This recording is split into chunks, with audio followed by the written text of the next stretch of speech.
Forgot to press a button. You should be live now. I'm so sorry. I screwed up. All that information being lost. Yes, how tragic. And you will never hear it again.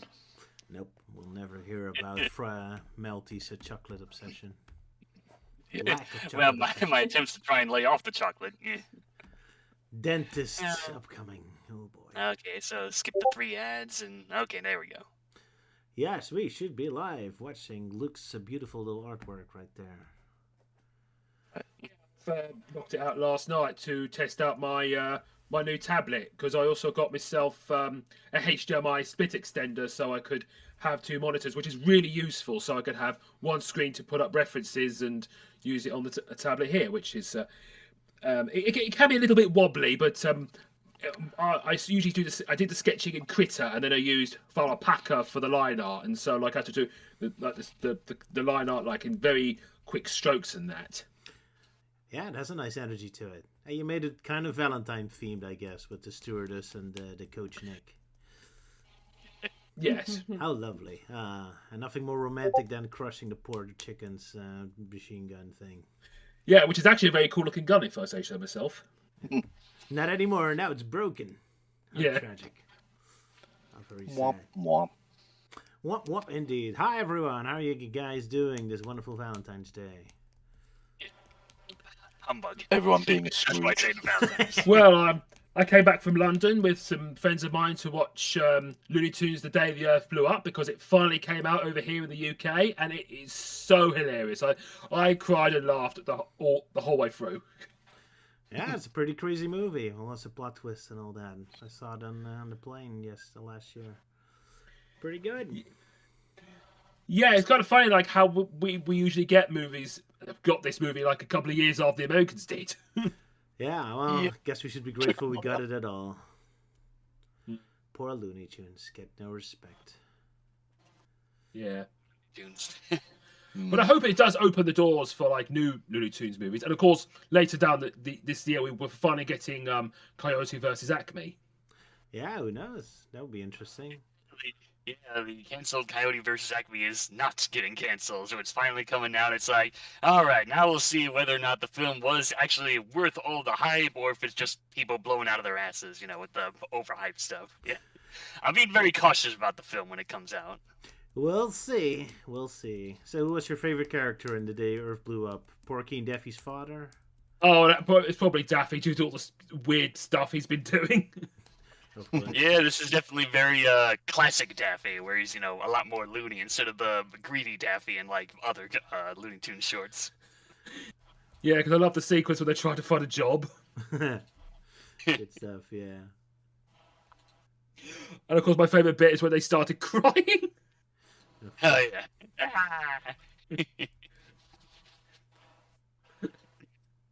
But at least rejoice that now it's finally gotten released. Mm-hmm. Oh, well, So everyone go and see it and embrace traditional animation the Yeah. best you possibly can. Yeah, I mean, last time we had people asking to go see Iron Lung. Well, today, if you're living in the UK, go out and watch The Day the Earth Blew Up. You gotta promote a movie every stream now? Why not? See what's new in the cinemas at the moment. Yeah. I guess Pick so. of the week, I guess. Yeah. Just make it 2 for watch them 2 back to back. Iron Lung and then Day Earth Blew Up. I mean, both involve Earth getting destroyed, so there you go. I actually did have a double feature when I saw this film, and that was the previous film before that was a film called Night of the Zoopocalypse. It's it was funny, like it was a film I remember seeing the trailer for it, then I forgot about it, and then I heard people talking about it, like, oh right, that film.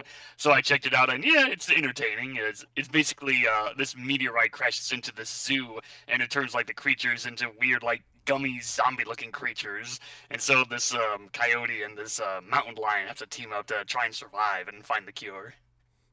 All right, cool.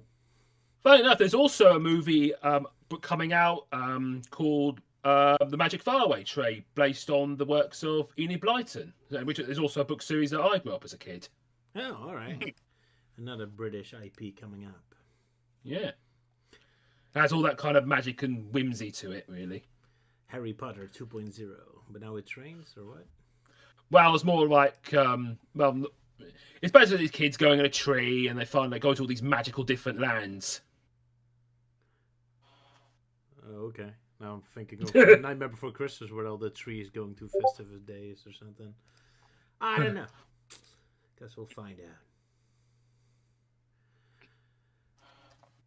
But yeah, so we seem to have audio problems. Everyone sounds kind of robotic. Oh, great!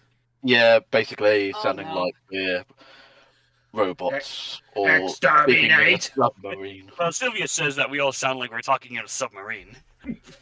How do we fix that? It's filling up with blood. We all live in a yellow submarine.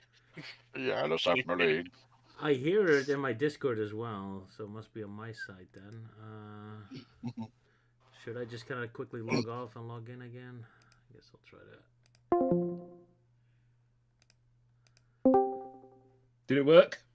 Well, you guys talk some more. What are the new games being announced that you find interesting? So one game that definitely took me by surprise is not only the fact is Poker Night of the Inventory coming back, but also getting the remastered treatment. Yeah, that was definitely something not on my bingo card this year, but I'm still happy to see it come back, because yeah, it's a pretty fun casual game, and just hearing all the banter between like famous characters, like, you know, you got Heavy from Team Fortress 2, and Max from Sam & Max, and Strongbad and Tycho. Yeah, classic stuff. Okay, choose this was like back in the same 3 ones. Because I remember there was also the Ash from Army of the Dead or something. It's just the first one. Ash Williams. That's only from the sequel. Yep. Okay, but it's always only the same 4 guys then. Yeah, and the audio stick. Yeah, the first game it was Max, Strongbad, Heavy, and Tycho. The second game had Ash Williams, Brock Sampson, Claptrap, Sam from Sam & Max, and a bonus character, GLaDOS, as the dealer. Yeah. All right. Yeah. Fine. I was able to play the first game. I tried playing the second one, but didn't have as much charm compared to the first one. Yeah. Didn't like the characters as much?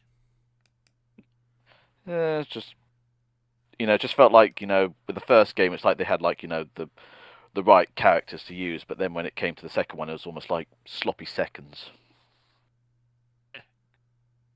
Yeah, I was fine with both of them. I guess I have a little more nostalgic for the first game because, cool concept of these crossover characters. Like, that was back in the day when crossovers was like, a rare event. Not like the day where it's so freaking saturated. Yeah, thanks, Fortnite. But yeah, so yeah, the first one is very entertaining. And of course, there's the fact like, yeah, you can unlock exclusive Team Fortress 2 cosmetic stuff in there, which they're bringing that back for the remaster and doing some other tweaks.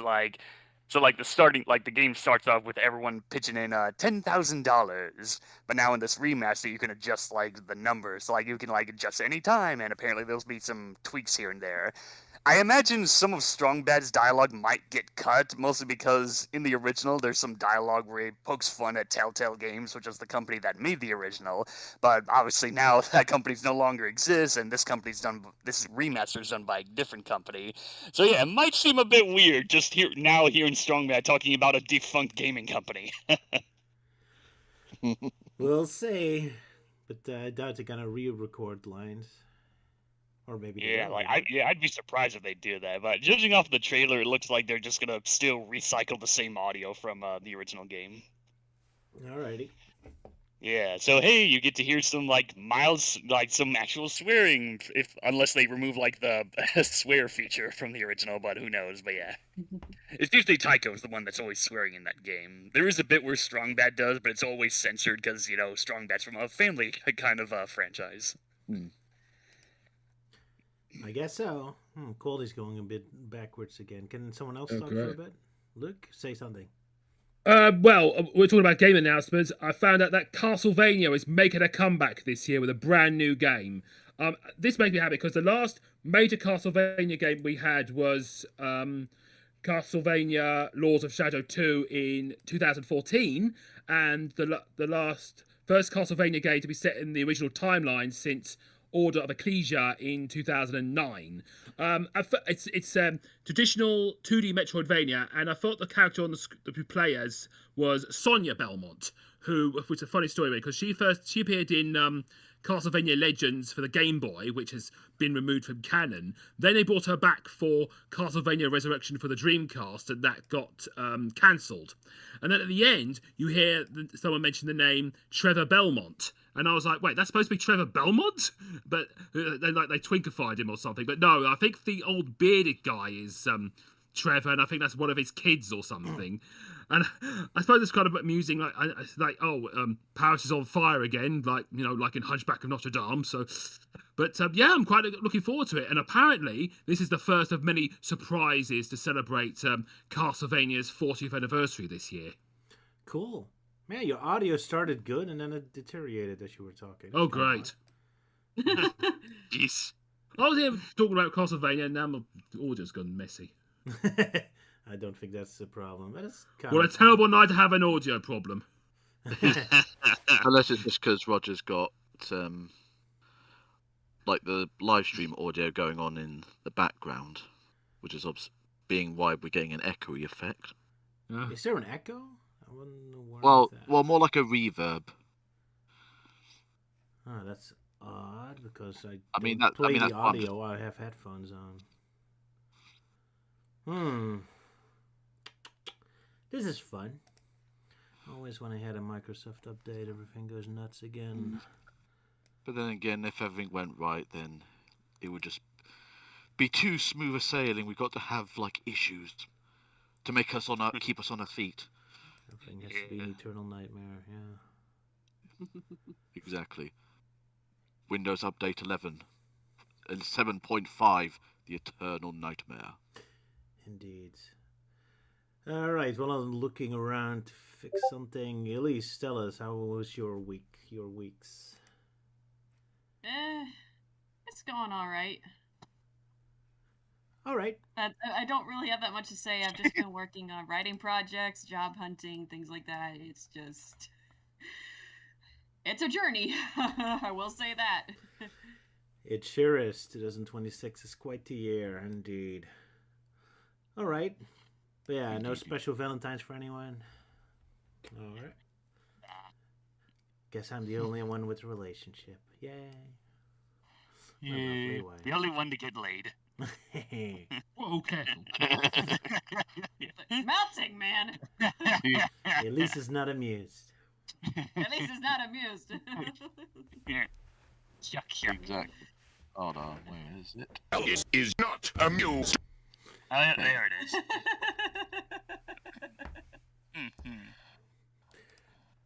So yeah, there you go. Okay, Sylvia says the audio is fine, so let's just continue. Let's move on to Adventures on a Ketchup, unless someone has a Valentine's poem for any of us. Luke and I did write one for Euan, but I'm not sure if he will appreciate one. Or the only thing you'll get from me is a humbug. Yeah.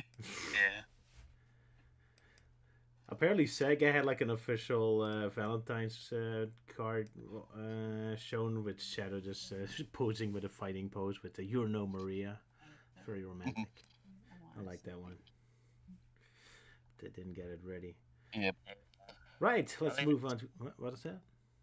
Oh yeah, speaking of Sonic, there was some big news about that whole, a chaotic audio drama series from the recent episode. Oh, right, yeah, that Whisper and Tango finally get a voice actor. Actresses. Yeah, they give voices. My thoughts? I haven't seen it, so I don't care. Wait, look, I used to like IDW Sonic, kind of big into it when it started, but nowadays, ever since Sega's so desperately trying to keep the comics quote-unquote canon, but also quote-unquote continuity light at the same time, then yeah, it's just really hard for me to give a shit about IDW Sonic these days. Fair enough. I have started listening to them. I haven't heard episode 3 yet, but the other ones, I like it so far. It's neat. Yeah. Apparently, I guess Gun is canon again because it does take place after Forces, and Gun does make an appearance. They do say they're less than they used to be. So there you go. Guess we got our confirmation. I guess that's the advantage of an audio Sonic, because apparently that's the only place where humans and Antros can coexist. As soon as there's visuals, it has to be one or the other. Apparently, one of Sega's weird quirks. Yeah. But this one. Because at least then they don't have to worry about describing, like, decide, like, okay, how are humans going to look? Are they going to look realistic, anime, Western cartoonish, like, sort of thing? So basically with audio, you can just, like, vaguely imagine, like, okay, that's probably how they vaguely look in my head. I guess so. And here with the audio, they don't have to worry about that, I guess. So there you go. And also, if you care about canon at this point still, this audio series also says that Knuckles actually did work with the Chaotix and the detective team somehow. So Knuckles has a lot of jobs, apparently, in this universe. Yeah. And yet they still can't be bothered to bring back the classic Chaotix designs. Nope. Oh, Elise has audio trouble? I did for a moment, but I hung up and came back into the chat, so... I think I should be okay now. All right, welcome back. You listen to the Chaotix case file thingy? No. Fair enough. Fair enough. Yeah, I don't really listen to audio dramas much anyway. And I think it'd be pretty awkward. I mean, I'm guessing, like, hearing, like, mostly Vector talking, so it'd be very awkward just hearing, "It's a dark and stormy night."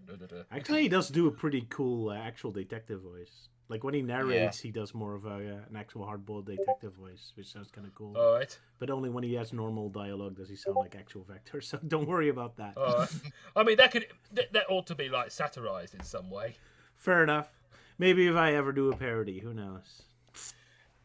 Yeah, like we did with that Knuckles film noir parody and that Sonic Adventure parody. Exactly, yeah. Could be fun, yeah. Well, this reminds me, I need to get my rearing gear and get my...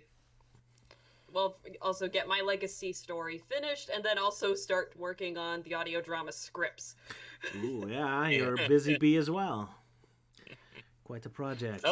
Oh yeah, speaking of which, like, Elise, I did send you, like, a message about, like, you know, offering an idea, like, oh, I'm working on a video of, like, Archie Sonic comic tie-ins that were made to advertise games. Oh yeah, sorry, I just haven't had a chance to look at it. I'm sorry. Yeah, like, I asked you about it, and you never responded to me.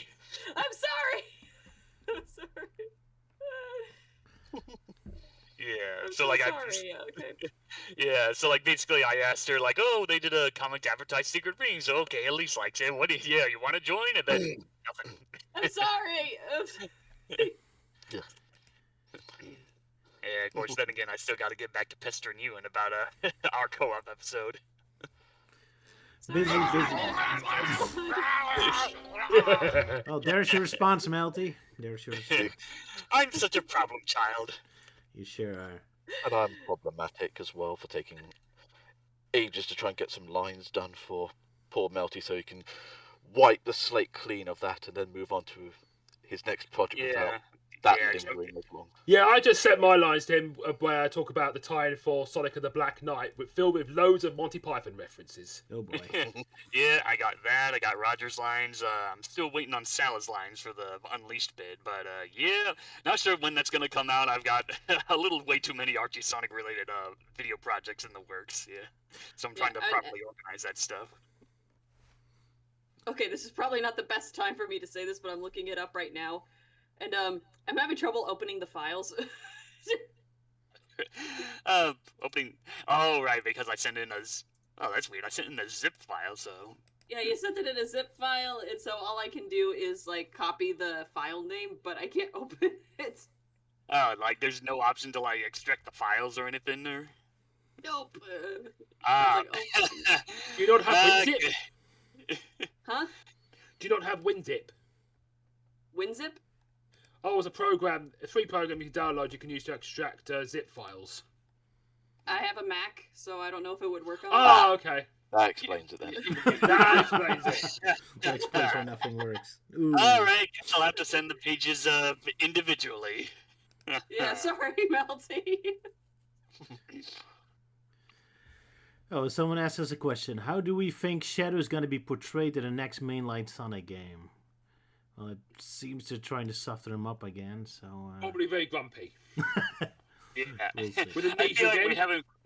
Yeah, I feel like we haven't quite gotten away from like the meta era Shadow, blah blah blah, and people are like, oh, what about Shadow Generations, blah blah blah. Like, no, I mean that doesn't quite count because I mean Shadow Generations is a midquel and not like a sequel or anything. So him going from like, oh no, don't worry, Maria, I'll protect you, blah blah blah, and then instantly going from the whole like, oh, cowards run, I win, herp de derp, like, yeah. And probably just have him in the background, just waving. Sure, why not? Just existing as like, I'm here. Yeah. And that's Exactly. Yeah, I'm still here. Like in that one comic where Sonic had the thingy and he was trying to get rid of it, and then Shadow was just standing there. Yeah, the thingy with the thingy. The theme dish thingy. The warp topaz thingy. Oh yeah, that one from one of the specials. Yeah, yeah, the 900th issue special. Yeah, clearly a title that was made for like false advertising. Well, maybe one day we'll talk about it. I guess it's time we go back to Adventures of Sonic the Hedgehog. Although I suddenly realized I forgot to mention, Sala isn't here today. He apparently had something else to do. So, in case someone is desperately... Did we mention I think that? you mentioned it earlier, yeah. Well, were we actually online? But yeah, okay, so... Probably, I don't know. But yeah, so Sala's setting this stream out for today. Although he will make a quick cameo appearance later. Yeah, which is a real shame because we're covering a rather infamous episode of Adventures of Sonic today. Coachnic? Yeah, especially how everyone is so off model. No, not Coachnic. The mass transit trouble. An episode that's kind of known for being banned for a while. Oh, really? I was not aware. Yeah. Really? Which one? Because of mass transit trouble. Oh. Yeah, because of all the bombs and such being planted in major sort of like areas around the world of vital importance. Right. Yeah. Guess we'll hear all the drama later. But first, we have to go for our YTP, I suppose. Everyone ready? Yep, it's in the live stream. Mass Yeah, transit. Okay, there it is. Yeah, let me just find it real quick. Okay, I think I found it. All Yeah, right. I found it. Okay. Everyone ready? A two, a one, a go. Let's shit on this lighthouse. I'm Scottish! Oh, Bonnie short McNuts. Let me take a nut slice. Something's coming over the shortwave. She had 200 warts on her nose, but that wasn't the problem. Her nose was growing out of her chin.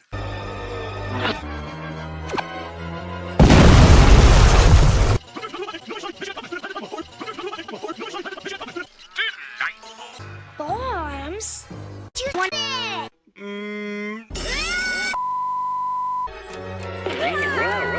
I'll take care of this.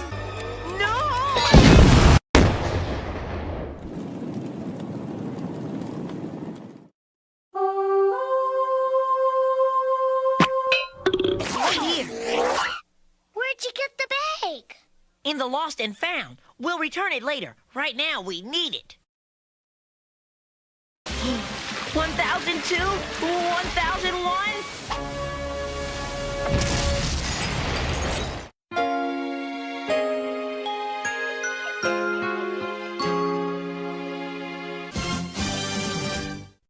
Die! Dr. Who?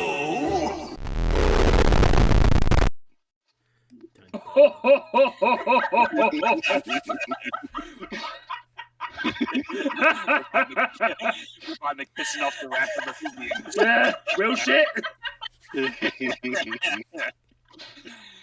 Now Luke Well, is not amused. It really depends on the Doctor, because if it's like the new Doctor, that's fine. But if it's the classic version, then we've got words.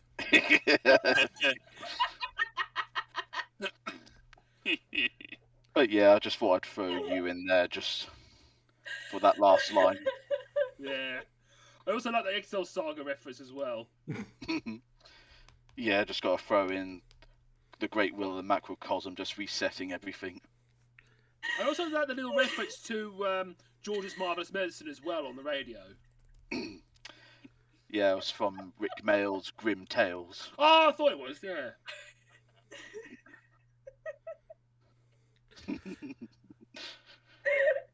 But yeah, I think at least got a bit of a chuckle over that one, but that poor soul that's never going to get their lost bag back.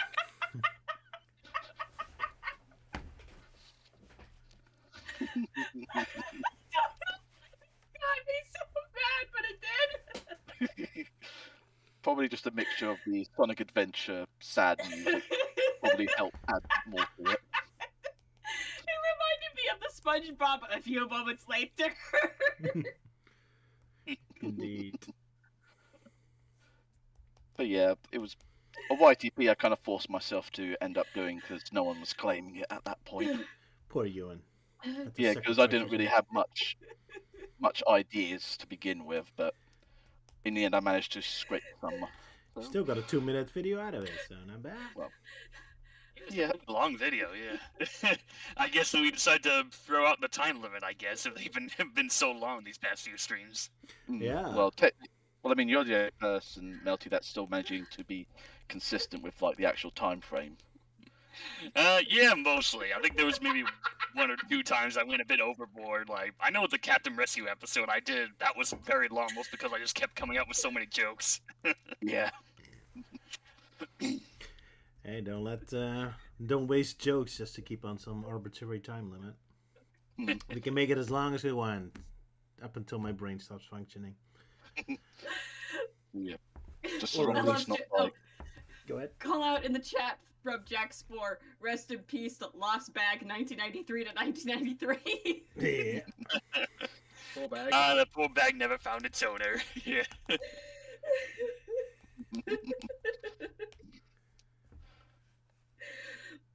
Well, at least it went out in a blaze of glory. That is it.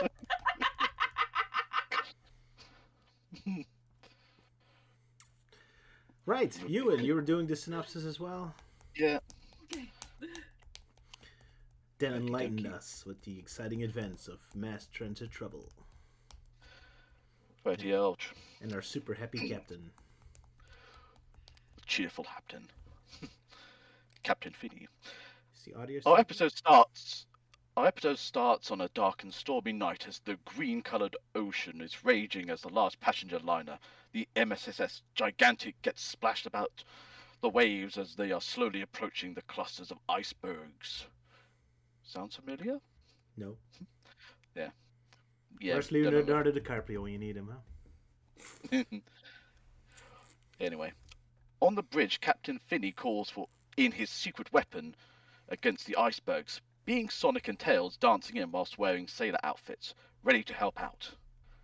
As they sail through the ice field, they spot in the distance Lighthouse 1, the most important lighthouse on Mobius that helps keep the shipping routes safe. However, the light suddenly goes out, resulting in the MSS Gigantic to drop its anchor. Sonic tells Captain Finney that he'll find out what's going on, so he and Tails, running and flying over the water, arrive at the lighthouse to see that Coconuts has taken over Lighthouse 1 and has tied up the lighthouse keeper, Angus McGull. Sonic effortlessly defeats Coconuts with a golf trick shot to reactivate the lighthouse, which knocks out the robot monkey. With Angus freed and Coconuts tied up with the bagpipes, yeah, shows how quickly I was writing this because I'm like jumbled all the words up a bit. With Angus freed and Coconuts tied up with the bagpipes, they overhear a call on the radio from Mobius Intercontinental Airport that they are in trouble. Sonic and Tails start their long journey to the airport, leaving Angus to guard Coconuts, who manages to get free from his bonds, subduing Angus and getting ready to plant a bomb. Sonic and Tails arrive at the airport where they are greeted by a cat stewardess who explains someone took over the control tower and preventing any planes from safely landing. One passenger jet runs out of fuel and loses an engine. Sonic quickly creates a tornado to help the jet plane land safely, where he then rushes over to the control tower to find Scratch has tied up the crew, wrecks some machinery, and making a quick getaway from the window. But before Sonic can stop him, he hears another call for help over the radio from Mobius Central Train Control, with a train accident about to happen. The distraction gives Scratch a quick getaway. Sonic rushes back to Tails that they've got to stop a train accident that's going to happen at Infinite Points, which is on the other side of the planet. Despite the two being exhausted, they both run off, much to the disappointment of the cat stewardess forgetting to give Sonic her number. Meanwhile, Scratch in the Eggmobile calls Robotnik that he was successful in planting the bomb, and that Sonic has already left without noticing it. After a short while, Sonic and Tails arrive at Infinite Points Junction, where they meet Jebediah Wee, the train conductor, who made the distress call that a robot took over the switch house at gunpoint and changed the controls for the three approaching trains to collide with each other. Though while Jedediah explains this, Sonic with planks of wood manages to create loop tracks that somehow making the trains avoid colliding with each other. With disaster averted, they check the switch house, but besides the tied up switch operator, the room is empty with no sign of the robot. Meanwhile outside, Grounder is making a quick getaway, informing Robotnik that he successfully planted the bomb. As Sonic is about to take a rest, Dr. Robotnik makes an announcement over the TV that he has had his robot lackeys to plant powerful fusion bombs on the most important transportation hubs on the land, air and sea, while they distracted Sonic to tire him out. The other issue for the Blue Hedgehog is that he has 5 minutes before the bombs blow up, resulting in Sonic panicking as he presses the button on the remote to cut to commercials. As we return from the commercials, Sonic starts to rush about to find the bomb, although Tails finds the bomb hidden under a table that has been glued to a metal plate that has been screwed to the floor.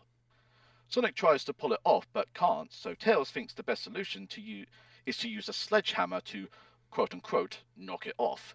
But due to his poor aim, he hits Sonic's foot. The Blue Hedgehog then gets an idea to heat his feet red hot, which he makes to heat up the glue to free the bomb, although the smoke covers up what's going on, revealing a hole that Sonic jumped out of with the freed bomb in hand. Their celebrations are short-lived, as there are still 2 bombs left. Sonic, grabbing a yellow bag from the Lost and Found, puts the bomb in it, telling Tails that he'll be going back to the airport and then to the lighthouse, as the young two-tailed fox is already too tired to keep up. Short time later, by a footpath in the bushes, Scratch explains his plan to Groundo Coconuts of Sonic tripping over a tripwire, as they would be too tired to notice, and where he'd fall onto one of their spare fusion bombs that they'll set up.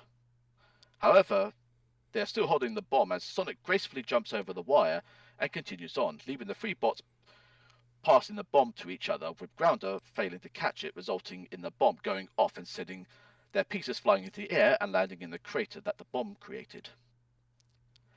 Sonic arrives back at the airport, where the cat stewardess, after giving Sonic her phone number, explains to him that she has a metal detector used to check the passengers before they can fly. I gotta breathe. Yeah. Anyway, before they can fly. But it also has a setting to find specific items.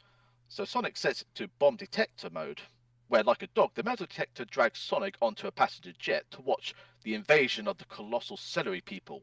But Sonic corrects it to finding an actual bomb and not a box office bomb movie. So with that, the metal detector leads Sonic back to the control tower and finds the bomb underneath a seat. With 1 bomb left, Sonic only has 15 seconds to get to the next one, but gets the extra sexy bright idea to take a shortcut through the planet to reach Lighthouse 1. Meanwhile, back with the MSS Gigantic, the raging storm causes the anchor chain to break, making the ship float towards an iceberg. Over at Lighthouse 1, Angus, all tied up, using his foot to write his last will and testament, when Sonic spins in from the ground and frees Angus, and hurries to find the last bomb, which was placed outside on the roof of the lighthouse. Sonic's relieved that he has all 3 bombs, but with only 3 seconds left.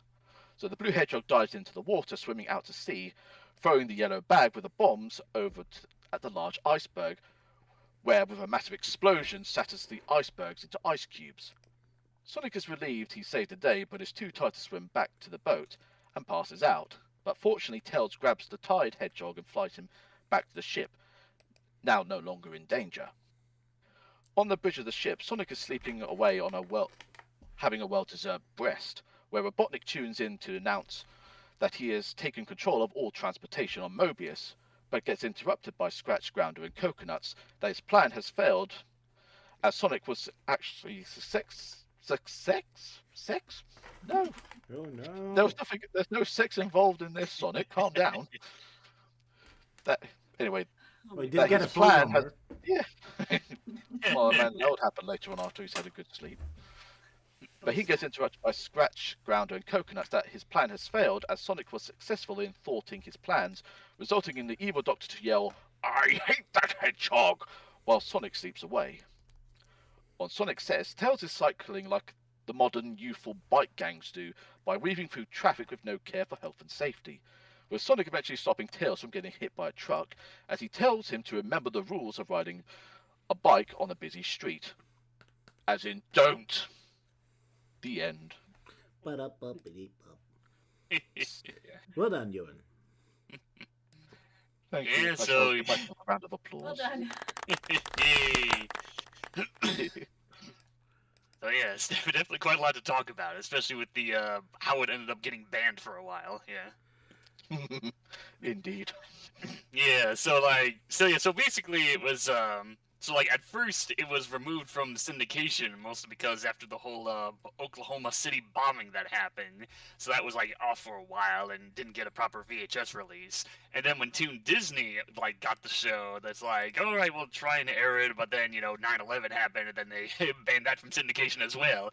Although funny enough, there is a censored Toon Disney version of this episode, which I did check it out before the stream, and it's kind of interesting. They've basically tried to lessen the amount of like how many times you see the bombs on screen, but it does cause like a lot of weird confusion. So like the scene where Sonic returns to the airport and tries to look for the bomb with the detector, like in the episode he like, oh, there's the bomb, and grabs it, but in the censored version he just walks over to the chair and then it abruptly cuts to him looking at his watch. He's like, oh crap, man, I only got a few minutes. So it just seems like he didn't pick up the bomb at all. And then, like, another weird censor is the whole, like, Sonic misses the tripwire, and the robots are like, oh, well, he's gone, so why don't you have the bomb? So, yeah, in the censored version, they, like, oh, he missed the wire, and then it abruptly cuts to, like, the explosion happening, and they still have that bit of Scratch saying, oh, Grounder, you're supposed to catch it! Like, despite the fact that they cut that whole bit out. So, yeah, I thought the bits that would be censored were like, oh, you got a mummy with very large underpants, or when Sonic blew up in Scratch's plan, and he said like a load of bones raining down. Yeah, that was pretty dark. Yeah, it's like, no, they still somehow kept that, but yeah, with some of their ways of trying to lessen the bomb footage, yeah, it does leave the censored version pretty confusing. But unfortunately, when the episode was first released on DVD by Shout Factory, it has the uncensored version, and after that, it's always been the uncensored version with future releases. Alrighty. Yeah. Okay, well, we started this show. I remember this episode. I think this is one of my favorites as a kid for a couple reasons. One, it's one of the only ones where Robotnik and his robots are actually pretty effective. With exception of that one scene with the tripwire, they're actually completely successful. Heck, Robotnik doesn't even get a comeuppance at the end of this episode, weirdly enough. Yeah. And it's also one of the rare episodes where Sonic is actually scared for most of the episode. Like most of this time in the series, he's always like in control, but now he's always freaking out. He's constantly stressing and freaking out. It's a pretty intense episode. So I always kind of liked it. And the whole concept, because every single time you get a story based around Sonic's speed, it's always about him having a race or having a fast opponent. This is one of the few times where they use the locations more, like, oh, you have to travel all across the world with your speed. So it's like a whole new twist on having a story about his speed. So I also like that about this episode. So it's a pretty cool episode. Too bad it got censored. Yeah, and also the quality is like all over the place. Like sometimes you got the characters being off model and looking weird, and also in some shots you got Sonic with really massive spikes. The art was something. That's true. Yeah. Yeah, especially with those like over-the-top scared expressions from Sonic and Tails when they're at the train station looking for the bomb. Yeah. Like especially Tails is pretty weird. He's like looking around and then he's like looks at the bench, but then quickly he's like huffs. It's like it seems like he doesn't see the bomb. It's just like the ticking just like sets off his PTSD or something. For some reason, I don't know if it's due to the upload or something, but there's a bit where you see the train train conductor who looks like Dino being tied up, and you suddenly hear a random scream from Tails that only lasted a second. I was like, what was going on there? Yeah, that was weird. Like, and that's in both versions of the episode. I was wondering if it's because he saw the conductor and he freaked out, like, a dinosaur. What are you? What the hell is my power character doing here? Yeah. This episode also had a lot of cool jokes. Like I absolutely love the joke at the beginning where you can also see the sea captain like sliding into the screen. Like, oh, I need to make a phone call. And he just slides into the telephone, and the telephone falls into his hands. Like that was. I wish it was like a running gag through the whole episode. I love that bit. Yeah, he just has that derpy expression with a big smile on his face. Yeah. Whee! This is one of my. Sorry. Just admittingly, was going to try and do a YT for the YTP. I was originally going to have him just slide through into the wall, like literally just smash through it, like being all cheerful, but time constraint there, so couldn't get it done. If I was doing the YTP, I would probably just have it bounce off and you hear the sonic spring noise. Sure, why not? Back and forth. They kind of did that joke when Sonic went through the planet Earth with the whole weird pinball joke with the rocks. That was kind of random. Oh yeah, especially when they play a bit of like the jingle from the opening. Yeah. Also, I think this is the kind of plot I think I might have seen before in Sonic or somewhere else, where the villain tries to tire Sonic out while he tries out their real plan. I don't remember, but it sounds like a logical thing to do. Yeah, I don't know. I feel like that's something that might have happened in Sonic Underground, maybe. I think it was Sonic Boom, where Robotnik was intentionally doing that, but then realised like it backfired on him when. Oh, right. It's that. Yeah, it's that one stupid episode where, like, oh, my fortress blew up. I want to hang out with you guys, blah, blah, blah. And then he specifically tires out Sonic and Tails, you know, despite the fact that Knuckles, Sticks, and Amy are not affected and could easily kick his fucking ass. I remember that episode. Sorry. That episode just really pisses me off, and not a good first impression for me when trying to watch the show. Yeah, what's the second episode of the show? Sonic Boom. Yeah, the second episode. And yeah, everything about Boom. I'll tick you off anyway, so. Hey, this came out in the 2010s. This was a dark time when it was all about the meta era and being all like, yeah, fuck you for liking Adventures of Sonic in the 90s and yada yada. Yeah. The bit where Sonic repaired the rails and you see all the loops, I suddenly got PTSD from Rail Canyon from Sonic Heroes. All those loops. That explains the level design. Guys, I'm gonna go because your audio is kind of weird again, so I'm gonna quickly switch it on off. Like I figured, I haven't heard anyone else complain, but just in case. So just a moment. Okay, we're back. Hopefully, it's a reset again. Okay. Yeah. Sorry about that. Just the way. I have to say, at the start of the episode, when Sonic and Tails come in and they're doing this random little jig in sailor uniforms, yeah, little sailor jig. What is up with that? It made me think of Anchors Away because I'm expecting a little Jerry to turn up. That was funny, yeah. and they look. I'm gonna be honest. They kind of looked possessed. Possessed sailors. They're possessed by the ghosts of sailors. Possessed by Popeye. I'm strong as a Finnish Tails. Like with spinach. Of course. Oh, I also love the little random poster of Robotnik. Buy Robotnik brands. Like with just a creepy smile on it. I always love this little thing. Yeah, the sort of branding you expect to see. Like Eggman just gloating about, like, buy my specific product. I always love it when there's like not even an argument, like, oh, it's cheaper or it's better or something. No, it's just his face. That's the only argument. Buy it because look at me. Look at my handsome face. Gotta love that. Yeah. Yeah, Although, also the trains on the collision course. I'm not sure how building extra tracks like that actually help because they still intersect in the middle. Yeah. That was kind of confusing. I guess one loop is bigger than the other or something. I don't know. Yeah, like even then, I remember like when I first saw this episode, like back then, like I even thought back then the whole train scene was pretty intense because, you know, like 3 trains are coming in and they're like the music's building up and everything. And yeah, I guess in some ways it kind of gave me like Thomas the Tank Engine flashbacks of how like the trains are always crashing into things. But yeah, it is and a all pretty the planes are intense like really fat as well. Uh-huh. They're all jumbo jets. Yeah, jumbo jets. Literal jumbo jets. But yeah, this is a pretty intense episode. Like we said, like Sonic is like terrified and stressed the whole episode through. So Yeah, the expressions were absolutely insane where they're trying to get rid of the bomb. Yeah, like yeah. Then of course, you know, the fact that Robotnik and his robots are basically Osama bin Laden and the terrorists, just planting bombs everywhere. Oh snap! Yeah, and that's why the episode was banned for a while. I guess so. It's pretty violent when you look at it that way. Even though it doesn't really matter because every single time you see someone explode, it barely has any effect. That's especially noticeable in the next episode.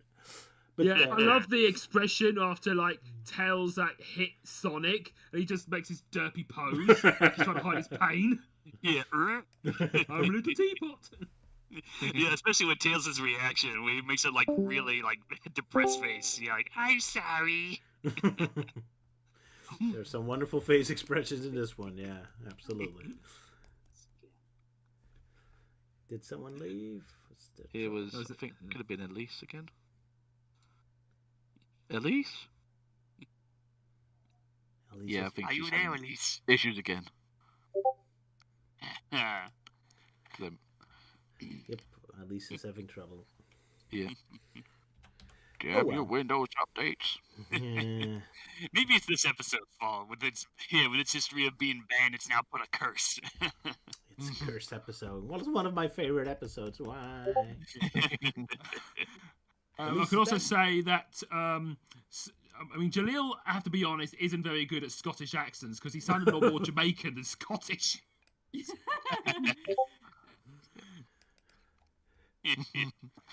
Yeah. Oh yeah. Speaking of the Scottish pelican or whatever he is, like the scene like after he's free, it's like, oh, you know, good luck, Sonic, da da da, and then Coconut's like grabs him, it's like, yeah, you should have watched your back, and then he just shoves him aside and announces his whole plan. It's like, yeah, either that lighthouse keeper is really slow, or he just got bonked on the head when Coconut shoved him aside. Either that or he's too drunk. It's good, Scrumpy. And then Coconuts pulls a bomb out of his head. Oh yeah, he like lifts his head and pulls it out of his stomach or whatnot. Yeah. Well, like Robotnik says in the next episode, not much brains in there anyway. There's plenty of room. Go ahead, Luke. I was gonna say about like all the weird like there was one shot where like Sonic talks to Tails and it looks, I don't know, the positions are a bit weird because it looks like Tails is either levitating or he has one leg shorter than the other because the perspective's a bit messed up. Yeah, that is kind of odd. Yeah. Oh well. Especially with how like when Sonic just literally just puts the bomb in the bag and then suddenly Snappy's immediately just got the rucksack on his back and literally standing next to Tails, just like, okay, Tails, I gotta go. See ya. There's definitely some mistakes, yeah. Elise, you were saying something before we interrupted? I was gonna say, I do love it when Coconuts is tied up to the bagpipes, and every time he moves, it makes bagpipe noises. That was a fun gag, yeah. Yeah, attention to detail. I also like the gag when they notice the airplane falling. Like, oh, what's happening? And then it's just a very obvious shot with the airplane falling with a loud noise. And until it's like dramatically saying, oh, look at us. Like, oh, good spot. Well spotted, idiot. I also like the joke where Sonic has an idea and he immediately thinks of, light bulb girls. Yes. Because when we're doing the Lutu Poops for the Robotnik Resort episode, I think kind of mentioned like didn't mention the Hula Girls reference from Freakazoid. So there you go. Great minds think alike, I suppose. Yeah. And as a kid, I always thought it was clever, like the twist at the end where Sonic had to go to the other side of the planet, and then he just uses Looney Tunes logic to just kind of dig through the Earth. Like, I kind of love it when you weaponize Looney Tunes logic for dramatic reasons. I think it's fun. I've always thought it was clever. Yeah. Yeah, pretty good episode. I love this one. Yeah, and also some hilarious moments like when Robotnik makes an expression that makes him resemble the old lol what meme. Yeah. Oh yeah, especially that monitor gag when like he announces his plans and Tails is like, "Oh yeah, how do you know how do you know you're gonna win?" You know, and then Robotnik's like, "Because I'm so brilliant." Especially when he gets like real up close to the monitor and scares Tails. It's interesting he doesn't have a real presence in this episode, just regulated to the monitors. Yeah, Robotnik barely. Oh yeah. I guess they must have taken a page from the original miniseries from Archie Sonic, where they had one story where Robotnik only shows up on like a monitor throughout the whole story, and then at the end he complains about it.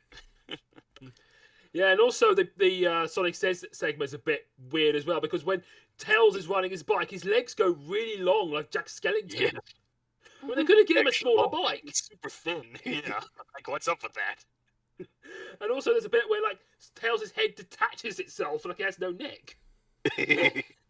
Well, I mean, then again, Sonic characters technically don't have necks, or like visible necks kind of deal. I guess they were really in a hurry to finish this episode. Oh well. So just have floating heads. Speaking of which, there was that scene where he was helping the two radio guys at the plane station. Mm-hmm. And after he unties them, somehow their heads got swapped. Oh, right. And so they just swap heads back? Yeah. Yeah, just casually. Yeah. Yeah, you Very can do Tex that. Avery logic, yeah.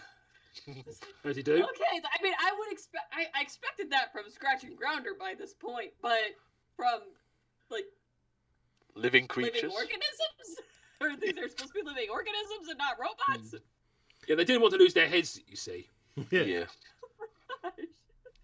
I was like, okay.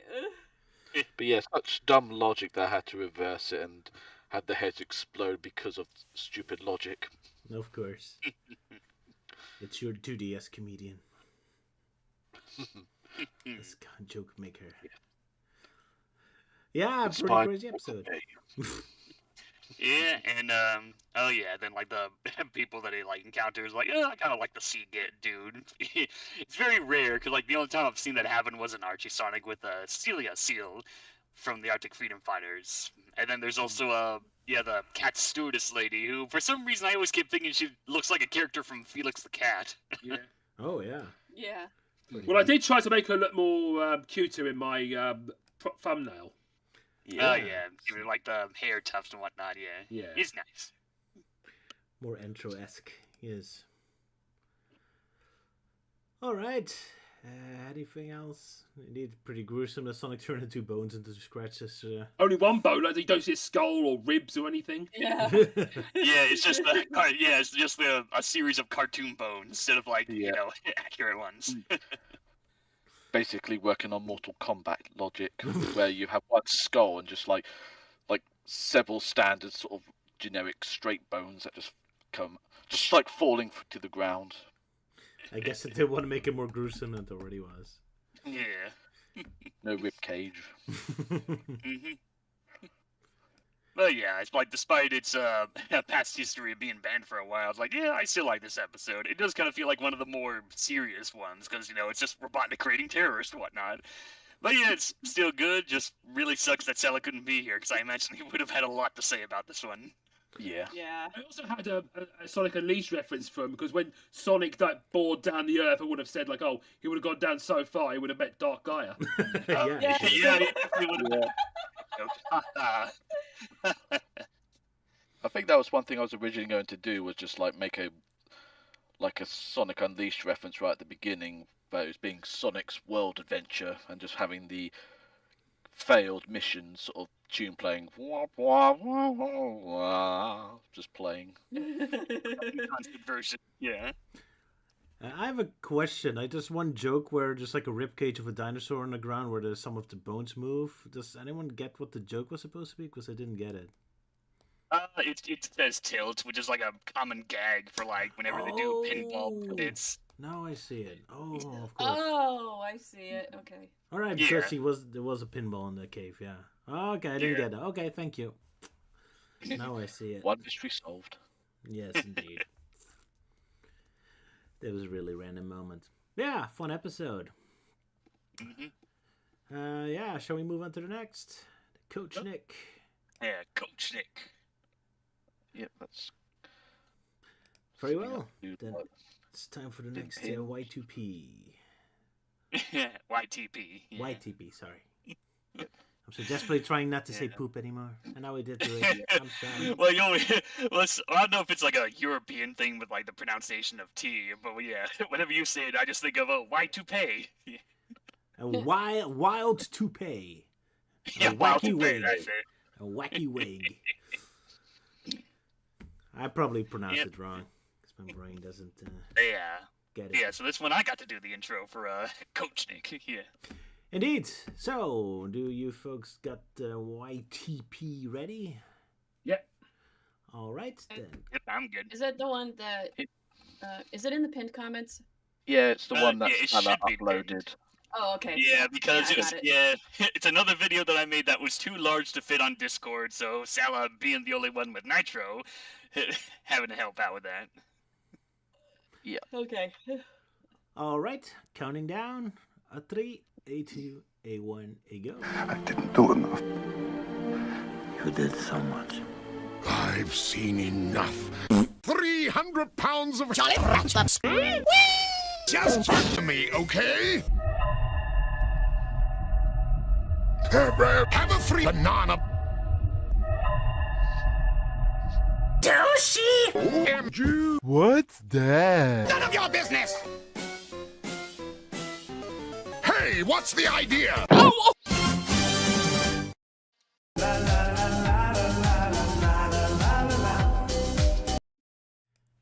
Epic walks. Is that a lot of work? Very well done. Very well done. Those animations.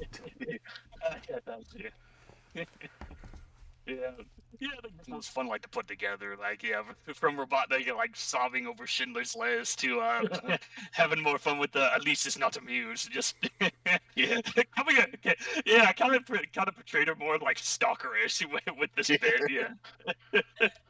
Just hearing Robotnik, being innuendo about everything. So naturally she just pop up like, She's the crude joke police officer. Exactly. Yeah.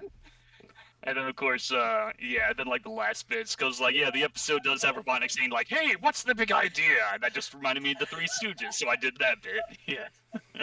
What was the noise the tourist made referencing?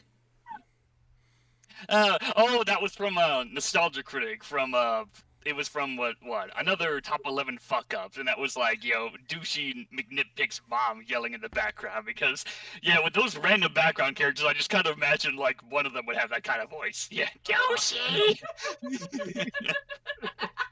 well, doesn't this explain why Scatterbrain Pete noticed it? Ah. Yeah.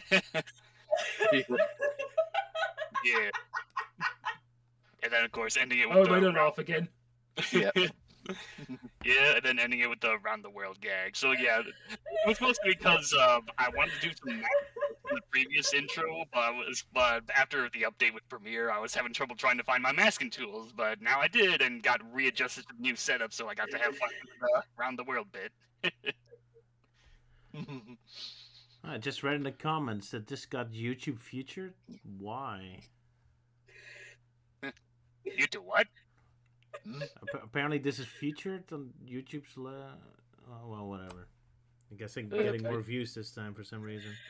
Because it's so Valentine themed. Yay.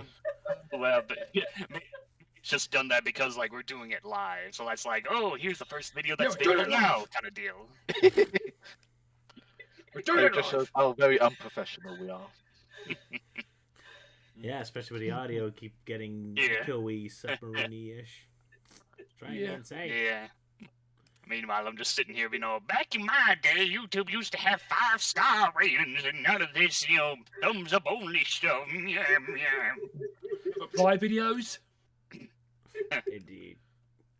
Or at least when the rating system had, like, it being red and green and people made fun of it being a lightsaber. Oh, yeah, the lightsaber jokes. I remember those. Olden times. Doing okay? Doing okay, Elise? I think so. I mean, you already got me with the coconuts just running out. Whee! Oh yeah, wee. Yeah, I brought back a few classic jokes for this, and of course the Jolly Ranchers bit. So you showed me just in the corner with my classic face. Yeah. And as a Jark Spore has pointed out, it's like I am encrypted in the YTP universe.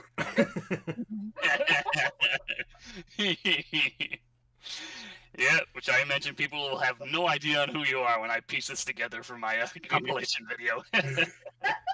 In joke just for us. Yeah. Our own funny little in-joke. And I love it how you just dragged it out for as long as you could.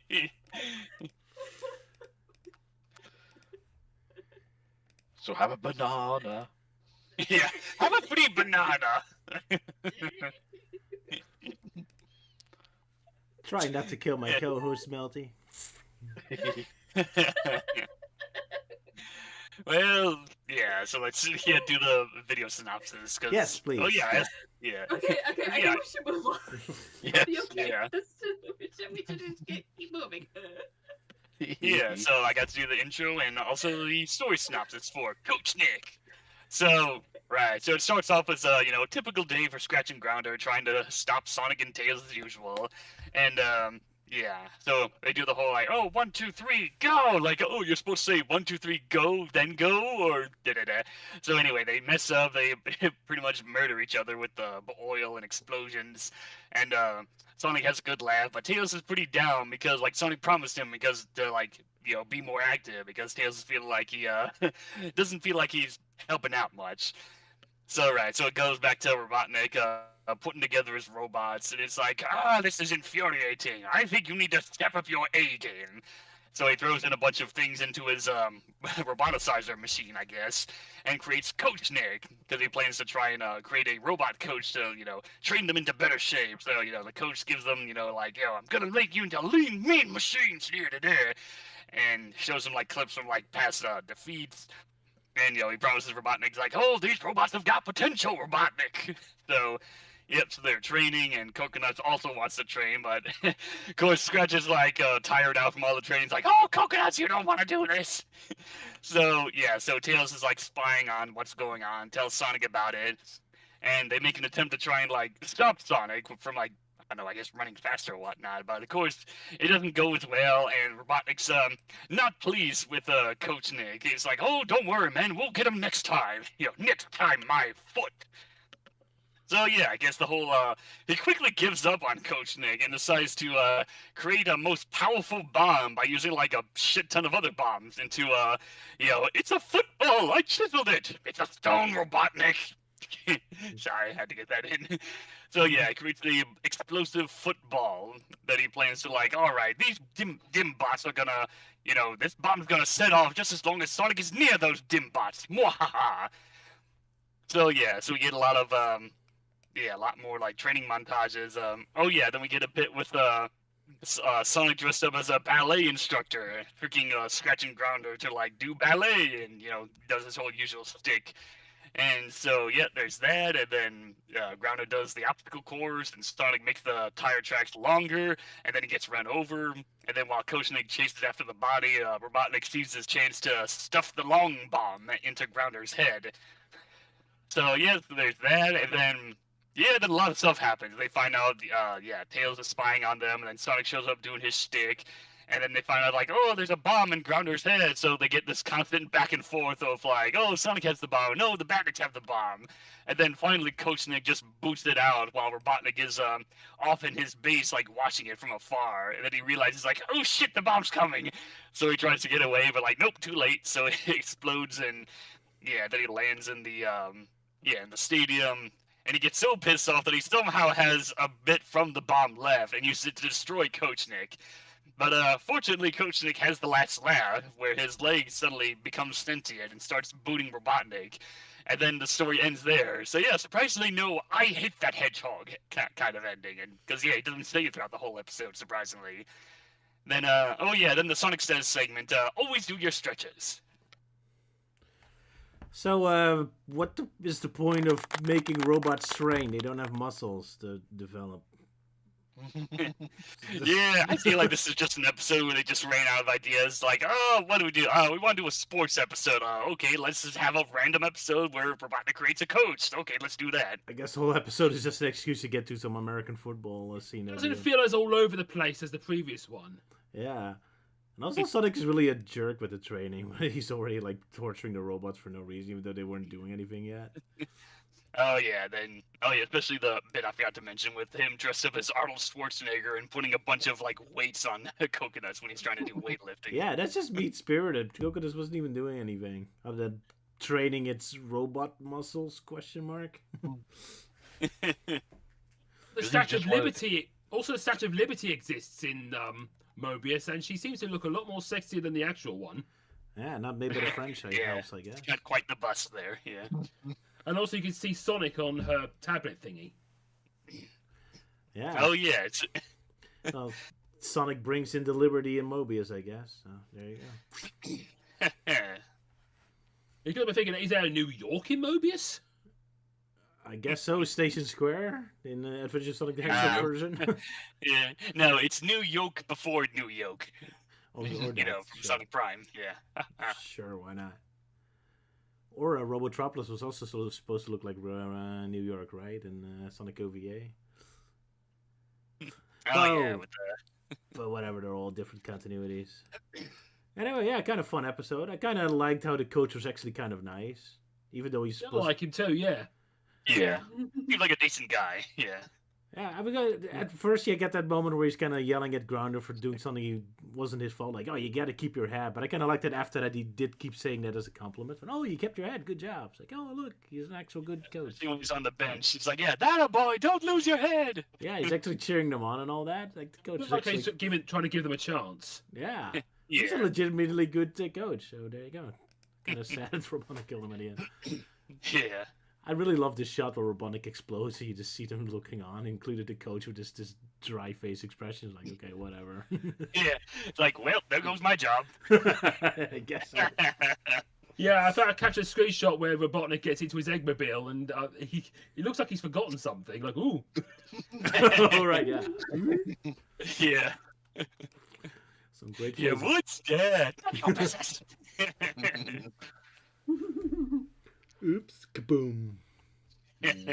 Sure, just found Grounder's decapitated head just hovering there, just looking down as Robotnik's like, Gah! Oh yeah, speaking of Grounder, yeah, it's probably the only episode where Grounder has legs for this one bit with the tire tracks, yeah. I guess so. How cursed. You think that's cursed? You ought to see those tourists. Oh yeah, with those like massive lips and whatnot. And they're just like standing there. They're not doing anything. They're like cut up cardboard cutouts or whatever. Yeah. Kind of terrifying looking, yeah. Well, that's this show, I guess. Whoa, what happened? Oh, false alarm. Oh, Discord made a weird sound suddenly for me. Oh well. Yeah, what to say about this episode? It was fun. Well, I did find it a bit morbid at the beginning where you see like Grounder being set on fire. Yeah, that was pretty dark. I mean, by the end of the day, they're robots, but still, that looked pretty gruesome. Yeah. Yeah, because I think we already covered another episode where like Scratch and Grounder ended up melting from extreme heat. Oh yeah. Yeah. These poor robots. Yeah, and also like the bit where Coachnic blows his whistle and Scratch and Grounder's teeth crumble. Yeah. Yeah. Pretty intense. Also, one little detail I like when they're close by at the stadium, you actually see like Robotnik's base in the background. Like, that's a little detail you usually don't really see. Yeah. Kind of like that. It's kind of fun to see it like shown in a different angle for once. Yeah. It was pretty cool. I like that. But yeah, but I suppose just because it has like story relevance, so naturally they got to keep it like in shot. True. But still, it's a nice little detail. I can appreciate it, right? Even it's relevant. Damn it. But yeah, Sonic is pretty much a jerk in this episode, just ruining their training for no reason. They weren't even doing anything yet. Yeah, especially with like Grounder doing the obstacle course. Like it's just a standard one, but Sonic's like, nah, let's just have him get run over for no reason. Yeah, he's really just mean. Yeah. Sonic's the real bad guy of this episode. Yeah. Channeling his inner Fleetway. Yeah, it's in a Fleetway. It was a bit like a Bugs Bunny as well. Pretty much, yeah. Especially with the delay jokes and all that. Poor Scratch falling to his doom for no reason. Yeah, not much to say about this episode otherwise, I guess. Was there a reason why Phil was hiding behind a bucket of water? That was kind of random. He was well, like before that, there was a scene where Tails is like, "Hey, can I help you out, Sonic?" And he's like, "Well, thanks." Yeah, like, "Oh, this kid gets like me every day," and that's when he does the whole like spying behind the bucket thing. Yeah, I know that, but why a bucket of water is such a random thing to hide behind? Well, I think he Well, probably I guess he's small enough to hide behind it. I guess so. I think The Adventures of Sonic the Hedgehog, random stuff happens all the time. That is true, yes. I guess there you could probably find buckets of water in like stadiums or something where you put like wet towels or something. Yeah, you know, like water boys. Yeah. Fair enough. But yeah, that shot at the beginning was kind of confusing, where Tails is suddenly like half flying, almost dead, by no movement and all that, and suddenly depressed for no reason. It's like, did you forget to set up a plot point? Or did I miss something? Like they set it up earlier that he wanted to like help out with Sonic with fighting the robots and whatnot, and then that didn't happen. He feels down. Sonic Tails didn't even notice Scratch and Grounder were doing anything. They were blowing up before they did anything. So, but not really Sonic's fault. Oh well. Was kind of confusing to me. But I guess that's just me. Yeah, not much to say about this episode. Although I gotta say, Thinking about like how that football bomb is like extremely powerful, that a tiny fragment of it could just blow up a wall. Yeah. Yeah, Robotnik gets a full blast and still survives, showing that it doesn't really matter if a bomb goes off in this franchise anyway. There's always something I find fascinating about like cartoons or kid shows like that. Like they make a big deal about, oh no, the bomb is about to go off, our heroes are in trouble, and yet when the bad guy gets blown up by his own bomb, it never has any kind of serious effects anyway. No, basically he could just survive like a 20 billion megaton nuke or something. Basically, yes.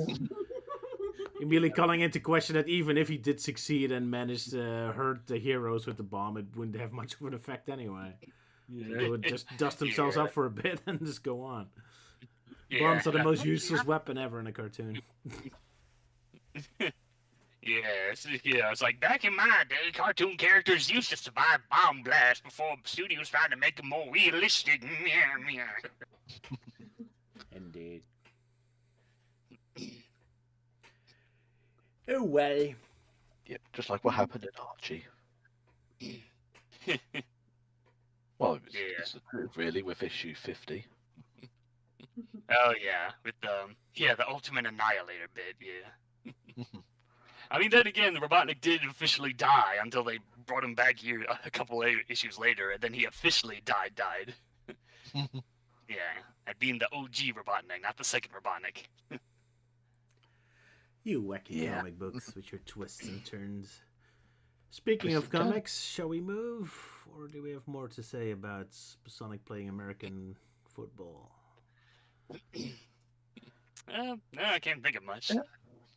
Not really. Just it's not as insane as the last one. Yeah. Yeah. It's pretty, not much happens. I guess it's kind of just one of those bubble episodes. It's like, yeah, that happens.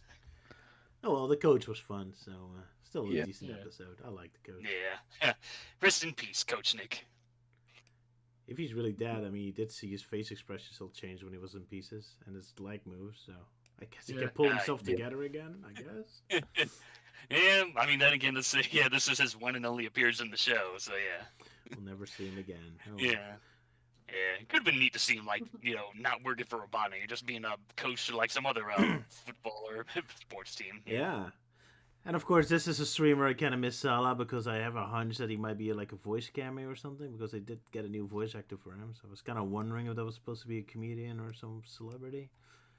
But Salah's Yeah. usually our celebrity guy. And Yeah, I'm not sure. Like, I think I tried looking it up, just mostly just who voiced him. It's like, oh, just Canadian voice actor. Didn't see anything on who they were spoofing or whatnot. Maybe I missed it. I don't know.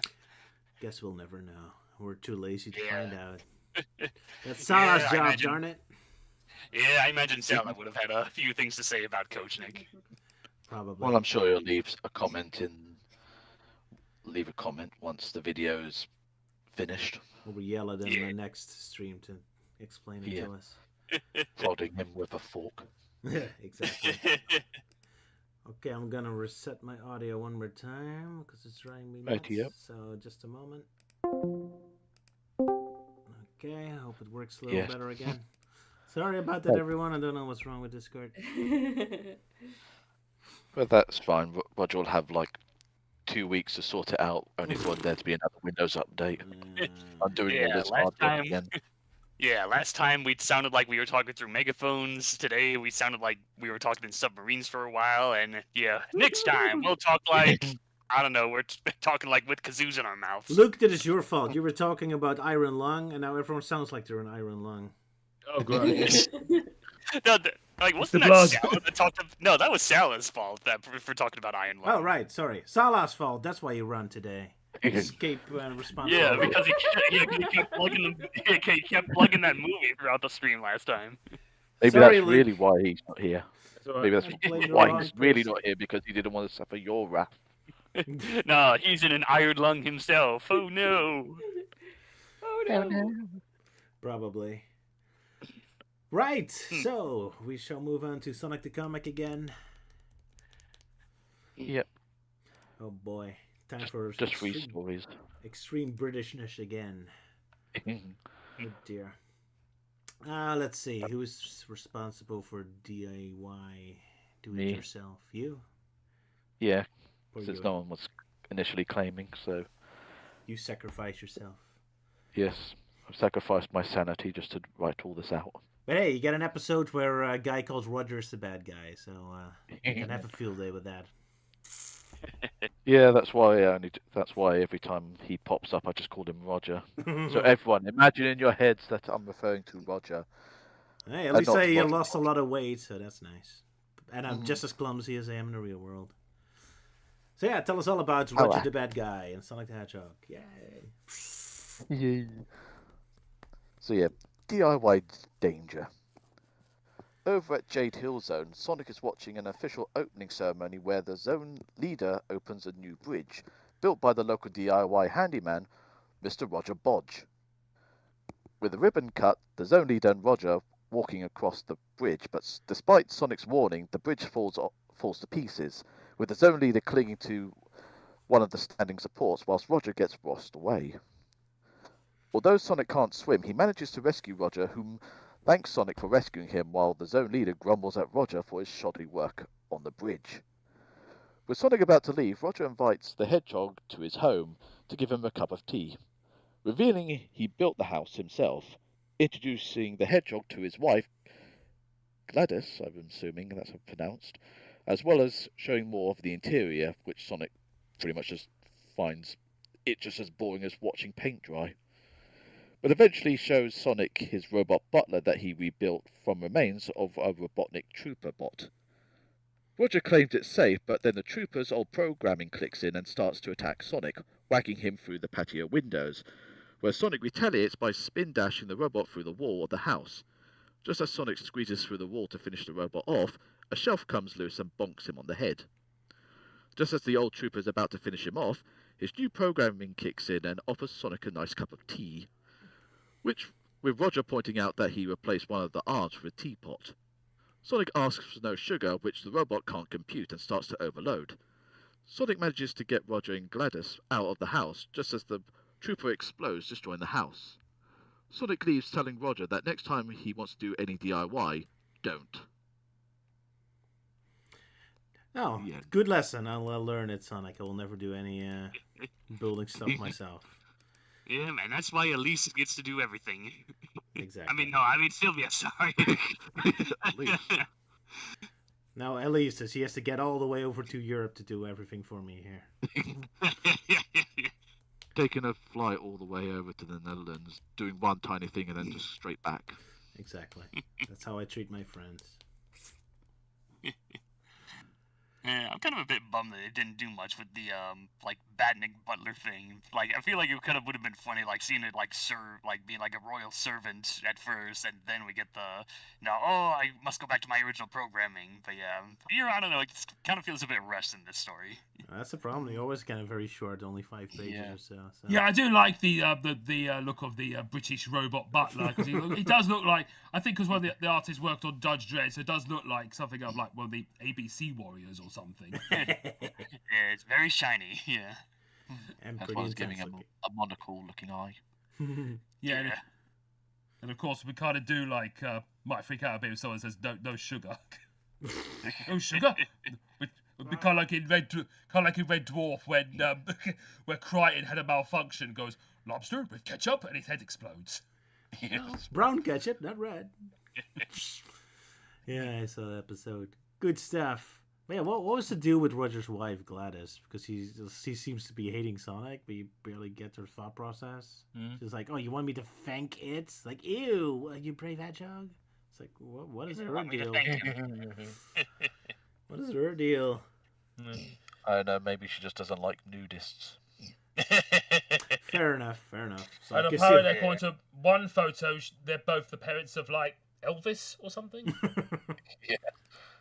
Oh yeah, that's an Elvis portrait. Yeah. Guess I just like rock and roll. And also you get to see like some of like Sonic's impatience there, like we're saying, oh, get on with it, it'll be dark in 9 hours, or saying inside watching paint dry. This is like something you never hear IDW Sonic say. No. Yeah, IDW's too much of a goody two shoes, but Exactly. Even then, I feel like the impatient Sonic aspect has kind of been dead for quite a long time. Like even before IDW started. Yeah.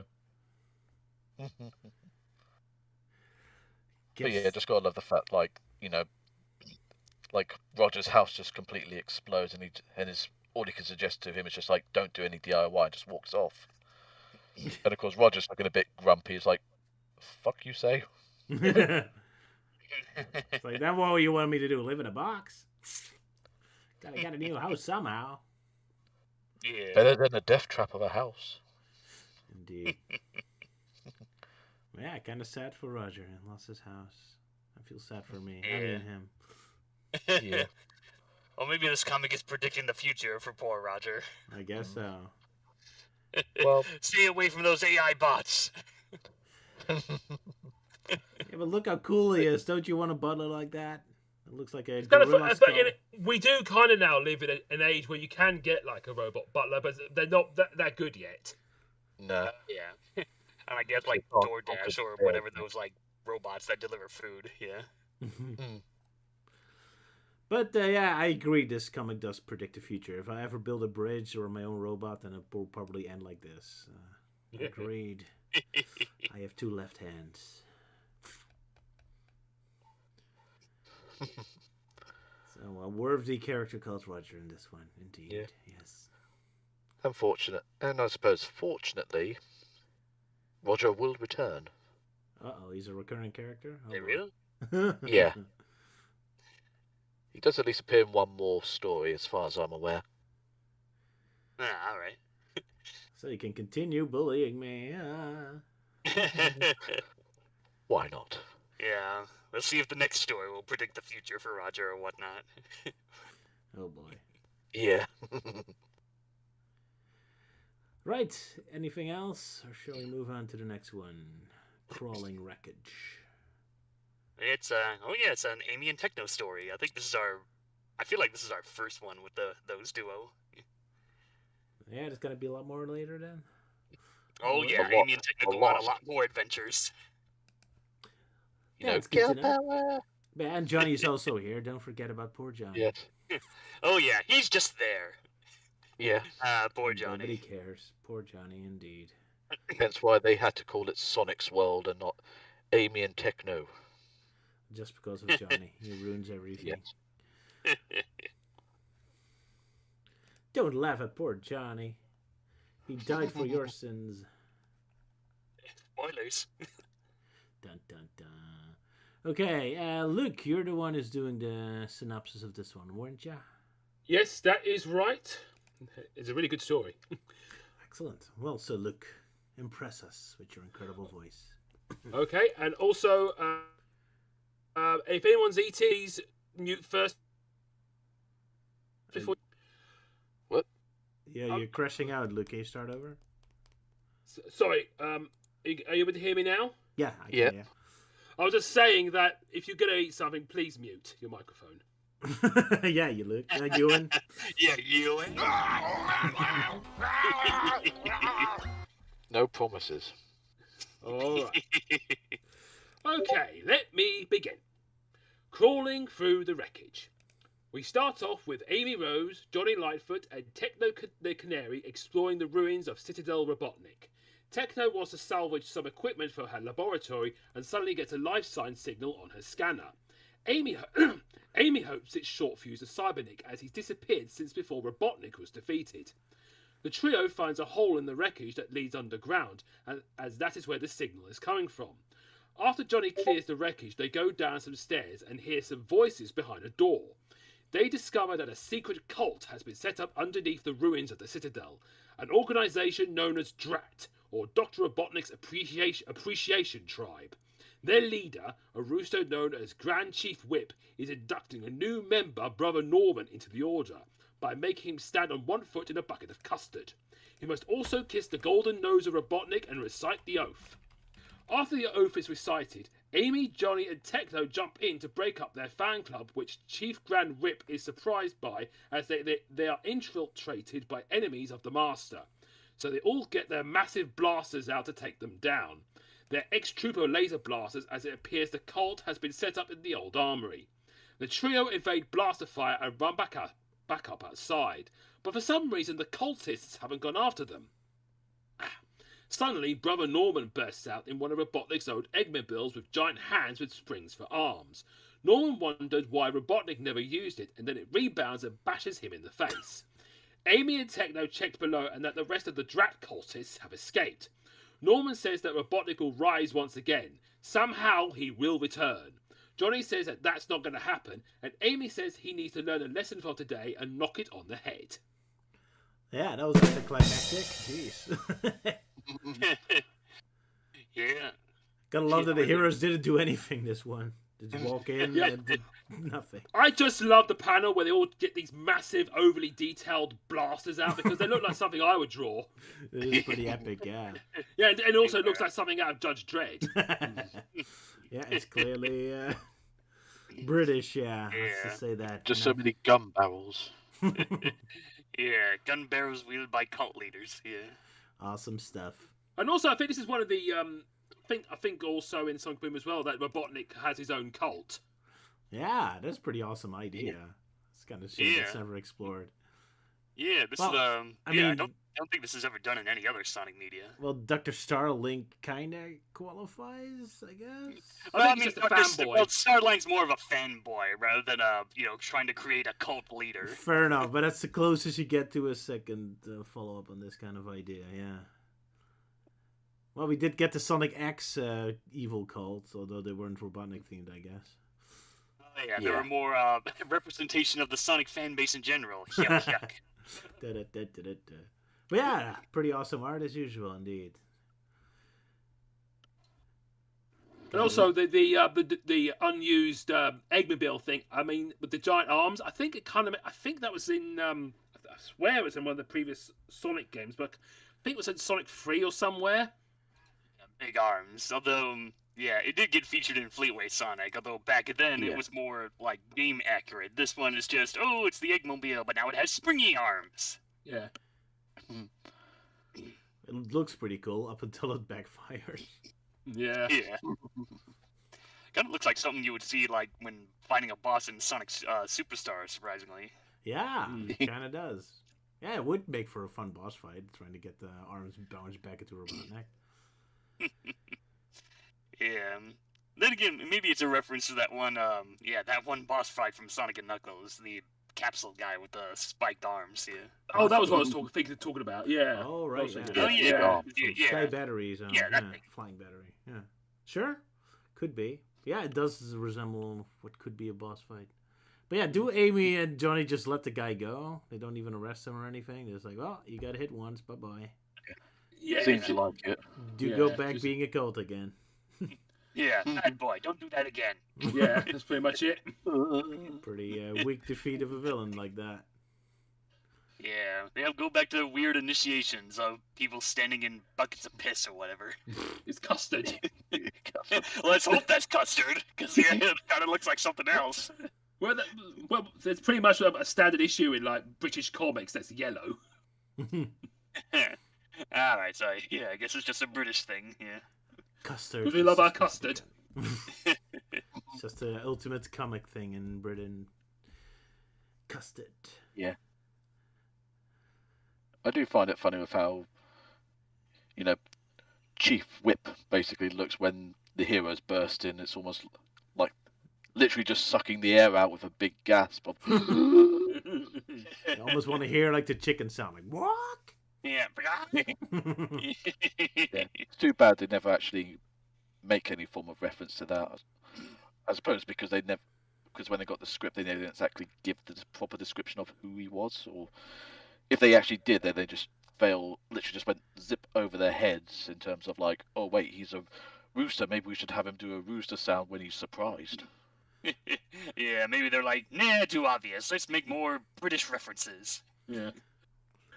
I suppose when the brother Norman was signing the oath and one of the lines says, bring back the doctor, I immediately thought of that terrible Doctor in Distress song. Doctor in Distress. Oh. Let's all answer his SOS. Oh, no. Yeah, very, like, when did that come out? Like, 70s or something? 80s, somewhere about mid-80s. Around the mid-80s, Okay, yeah. Very 80s. And of course, it's one of the worst sort of like fundraiser type songs ever done, because apparently no one contributed to it. Ouch. Even to the point that Yeah, Colin Baker himself had to contribute some of his wages just to go towards it. That just shows how bad it was. Yeah, I just imagine you and Luke are like, these kids complaining about modern Doctor Who being shit and whatnot. Yeah, them damn kids wouldn't last a day in my day with Doctor in Distress. Oh. All the mentions of time.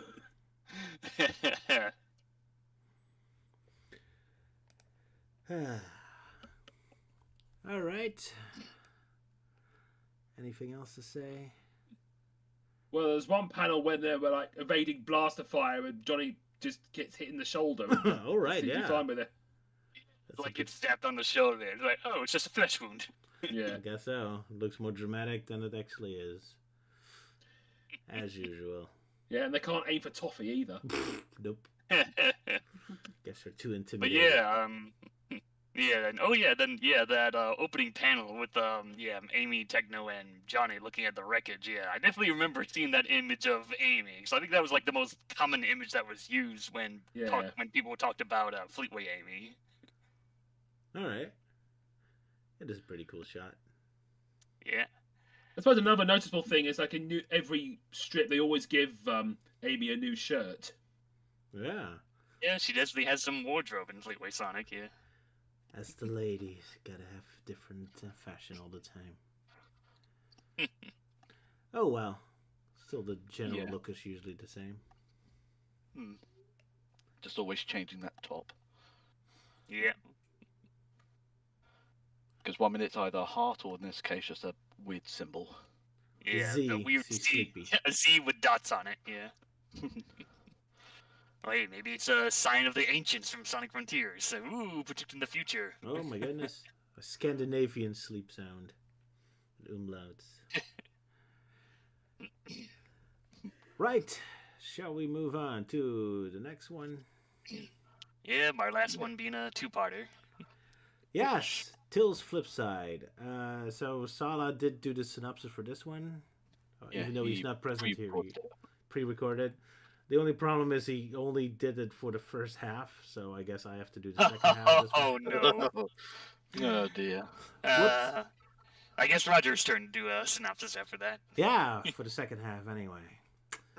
But yeah, so for now, I guess maybe can you play the synopsis yourself? Because you probably won't hear it through the stream, or it's gonna have to delay again as usual. If you want to listen along, should be in the live stream planning. I see it in the live stream planning. All right, then I'll do the counting down as usual, I guess. So Salah's cameo for the stream. In 3, A2, A1, A go. Tails Flipside. Our story begins with Sonic and some unremarkable orange fox running through the town. The townsfolk can't seem to remember the name of Sonic the Hedgehog's famous sidekick, much to the Vulpine's distress. As Tails sulks, he happens across an ad specifically for boring people like him for lessons in self-improvement. Tails decides he's going to check it out, letting Sonic continue on ahead without him. Sonic can't help being an asshole just one more time before leaving by mocking Tails' interests. At the office of Dr. Sorters, Tails is seated on the sofa when the doctor presents him with the world's largest Super Nintendo controller. She reveals that she intends to hypnotize Tails and quickly puts him to sleep and convinces him that he's cool. Upon waking up, Tails already feels much better and cartwheels his way out of the room before taking off into the sky. The doctor is worried she overcorrected and pleads with him to come back, but the cool fox is gone. Meanwhile, in the Green Field Zone, which is definitely not the Green Hill Zone, Sonic is approached by the zone leader, who informs our blue hero about an obscenely wealthy person who has decided to waste his money seeking mild thrills. Stop the fucking presses.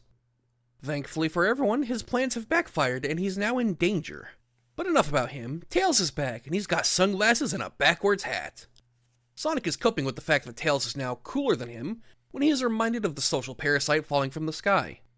Sonic tells Tails to go up there and save the poor woodpecker, and I guess also the rich guy too, but Tails is too cool for that kind of hero business. Sonic, finally realizing how valuable his favorite punching bag actually is, begins to contemplate on how to return Tails to normal as part 1 of the story comes to a close. Indeed. Thank you, Salah. Then I guess I have to take over the second half. What's up, Euan? I'm just wishing you luck. Yeah? Am I that terrible? I am that terrible, that's true. Absolutely. Anyway, so Tails is all being cool with the ladies in the cafe. Well, Sonic is pissed off at him because how dare he being cooler than him. So Sonic tricks Tails into helping out by saying, oh, you suck too much at rescuing people. So Tails is like, okay, I can do it. So immediately catches the rich guy and throws him finally on the ground, which is still nicer than what Sonic would have done, probably. Sonic creates another tornado to stop the little air for the balloon from falling, which, funny enough, is the exact same way how he stopped the airplane in the previous episode of the show.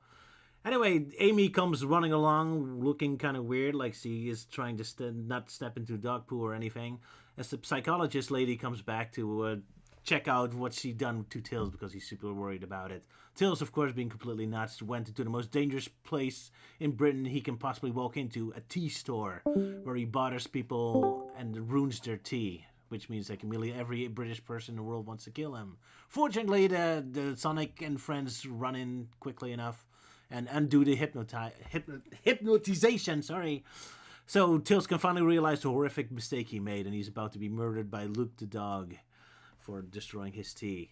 Sonic gets into a quick, brief little fight until the hypnotized lady has a much better idea. How about we just kind of brainwash them without their consent, which is an excellent idea. Now all the British people are nice and fluffy and turn into hippies, while Sonic and Tails walk off. The end. There you go. Did I screw it up again? I think that deserves a small round of applause. Yeah. Yay!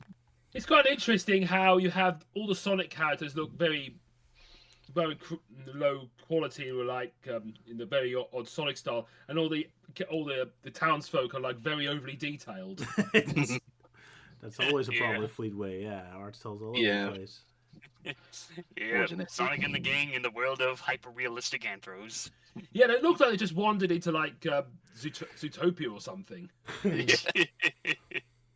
I mean, at least Zootopia has some kind of like, cartoony aspects to their designs. Like here, it's definitely more realistic. And the people who complained about Ken Pender's artwork wouldn't last a day with Fleetway Sonic. Nope. Yeah, I mean, you just really got a random hippo just screaming for no reason. Yeah, like, oh my god, it's Sonic! Yeah, and also it has a lot of good British references. I mean, the eccentric millionaire hot air balloonist is probably a reference to millionaire Richard Branson, who was known for wanted to try to travel around the world in a hot air balloon. Of course, I had a feeling that was some kind of British reference. Most likely, yeah. And do you British people also want to make him fall down to his death? Well, I don't know. Well, don't think we're that cynical towards him. Or at least violently just toss him to the ground like Tills. I believe he's also the CEO of Virgin Media. Oh, cool. Yeah, oh, it's that guy. All right. Virgin made good video games, so I'll forgive him. Mick and Mac, Global Gladiators. But right, whatever. So yeah, cool. Yeah, and also I love the tough tea bar with the dogs looking like the village people. Yeah. And also you've got a reference to Harry Enfield with the dog going, "Oi, hedgehog, no!" Because we had a hula hoops advert with him saying "Hula hoops around, I'm gonna stay around forever." Yeah, definitely remember that old one. Yeah. But yeah, still kind of funny, because they obviously can't throw in alcohol, so they have to make it like a tea shop. Almost like it got for kidsified. Like when they turned that CD bar into like a fast food joint.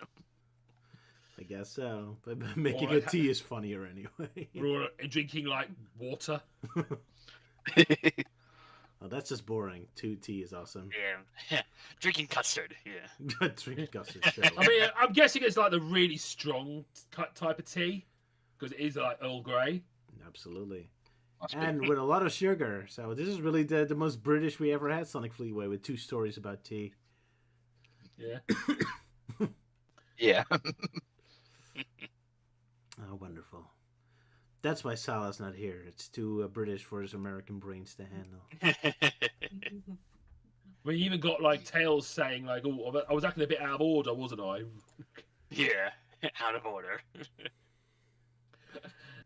Oh, you've also got Dr. Saunders coming in on a penny farthing. With the big wheel, yeah.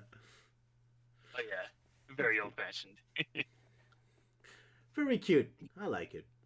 Yeah. And I like how you got Tails also looking dressed up like a 90s rapper. Oh yeah. So I imagine this came out in the 90s, I assume. Yeah. All Sonic Fleetways from the 90s went from 1993 to 2000. So as soon as the 2000s kicked in, it was over. But yeah, backwards baseball cap can't get more cooler than that. Yeah. Yeah, sideways baseball cap? Bitch, please, we had baseball caps. Backwards baseball caps, yeah. Quite so. Only in the 90s were we cool enough to pull it off. Indeed. Right. I think we're about done for today then. Because you sound like submarines again, so really have to figure out what's going on with that. It's back to our submarines, I guess. Something with this little yellow submarines.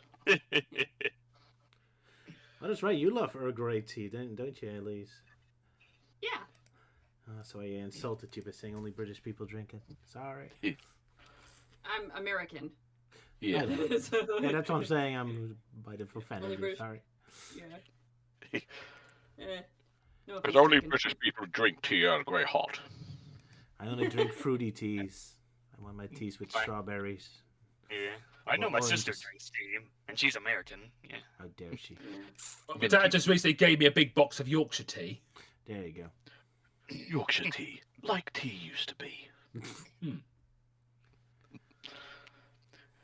Yeah, because I still remember that advert playing.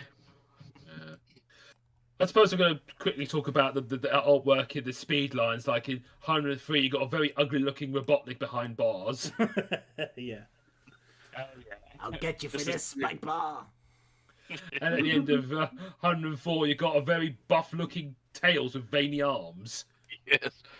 Saying how cool he is. Oh, yeah. Hey, yeah. I think that's supposed to say, hey, Amy, but it looks like the Y is spelled like an X. Hey, Amy.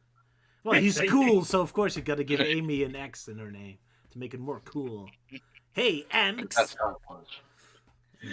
He also always think of that bit in Archie where Tails gets all buff. Oh, good grief. Oh, yeah, that one. Tails, yeah. And I'm surprised when we talked in the first episode, for a brief moment, Tails had muscles when he was trying. He was like, it's like, I never want to see Tails with muscles like that ever again. It is a cursed image. Yeah, he shouldn't work out. Yeah, the image itself is cursed. Yeah. Yeah, not the best. Well, to be fair, every frame in that scene looks cursed. So yes. different ways. Yeah, that whole episode is cursed. Yeah, it's exactly. Good stuff. So let's move on back to better artwork. Looks beautiful little picture. How romantic. Yeah. The big epic. How romantic indeed. I mean, hey, Coachnic's a nice dude, so I wouldn't blame the cat stewardess. My hero. So yeah, I guess that's it for Valentine's Day, I guess. Seems so. Yeah. Anything in the comments I need to respond to? The sooner it's left our lives, the better. Indeed. I think I might have something for Valentine's Day, even though it's not the best. Oh, you do? Good. I do, yeah. Roses are red, violets are blue. I'm glad that we all became friends, so I want to say thank you. Ah, yeah. Applause. Oh. Of course, you're the writer, so... Yeah. You gotta pull it off. Yeah. I know it's not the best, but it's sincere. I will at least say that. Indeed. And at least we can give you some good laughs. Yeah. Yeah, that was worth it. Yeah, seriously, you guys got me twice in a single episode. It must be a good day. Yeah. Yeah, you guys got me. Like, seriously, I was laughing so hard both times I started crying. So.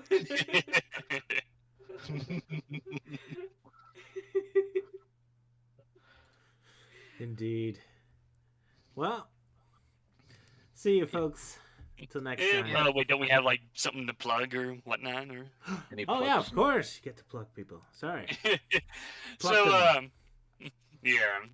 Well, aside from like a lot of Archie Sonic video projects in the works, I did get one uploaded I think pretty recently. So that was the Sonic SatAM adaptations in Archie Sonic. So that's kind of like a standalone video where I get to talk about the times they tried to do comic adaptations of the episodes Ghostbusted and Cry of the Wolf, and they did that all with very shitty artwork. One of them done by the infamous Many Hands. Ooh. So yeah, go check that out if you want to see how Archie Sonic handled the adaptations from the olden days. All right, cool. Might want to plug something. This is just something silly that I've just made with the release of the Masters of the Universe movie trailer. That I decided to put together a quick silly little voice demo of me trying to do an impression of Skeletor, which I'll post in the live stream planning channel.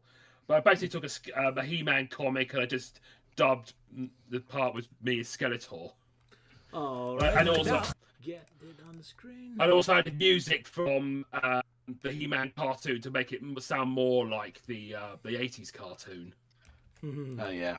So you weren't using the No. So if anyone needs a Skeletor or maybe a Papyrus for your projects, just let me know. Luke's always ready for voice acting, indeed. Yeah. Do check out Luke. Why can't I make a screenshot? Trying to make a screenshot. Why doesn't it work? Oh, that's why it doesn't work. It does not love you. My computer does not love me, indeed.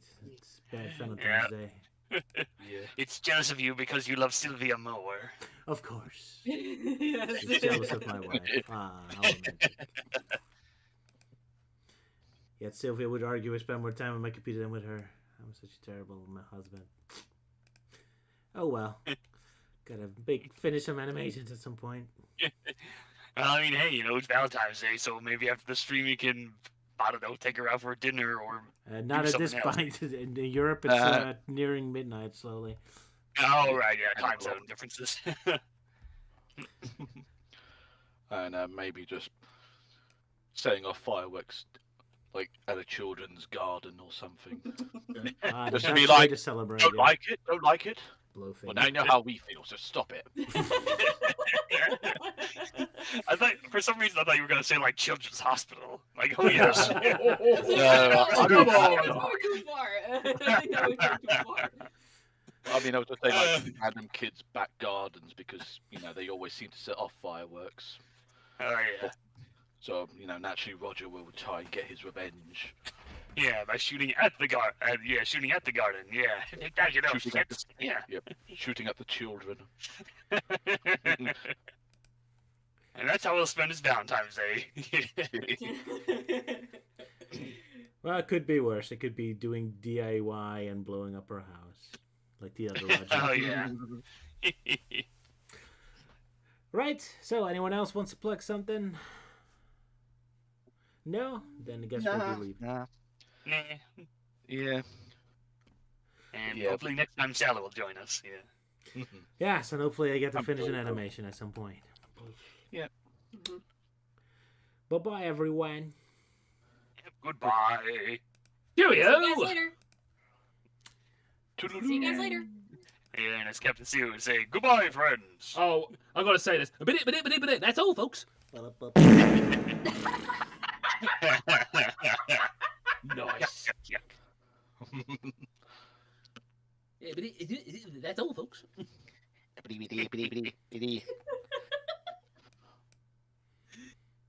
Instead of a gun. Mr. Hunt, they killed me today, aren't you? Yes.